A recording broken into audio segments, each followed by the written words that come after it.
Larry Manetti, who was on Magnum. Larry had an interesting Las Vegas-based father, and of course Frank had big connections in Las Vegas.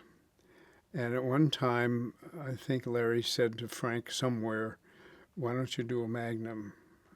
And Frank said, "I love the show. I love everybody on it. I'd love to do the show."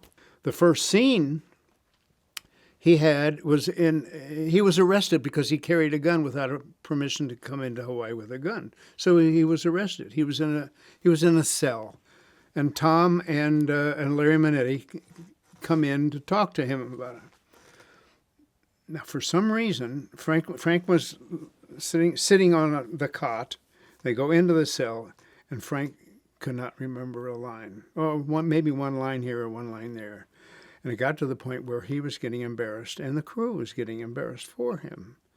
And so I thought, and I said, well, I got to solve this somehow. So what I did was I said, okay, everybody take 15 minutes. And I went out, and I got a hold of a script, and I cut his lines out, and I got a newspaper, and I taped them into the newspaper inside. And I came back in after the 10 minutes, and I walked into the cell, and I said, "Frank, I got an idea for you. Why don't you sit back on your cot, and why don't you read the newspaper?" He said, "What do I need?" And I opened up, "What do I need in the Oh, okay." So he sat there, and he played the newspaper perfectly because he kind of glanced up every once in a while, and it was like he wasn't paying attention. Take one, did it. And that cemented our relationship. At the end of the show, there was a one-camera shot.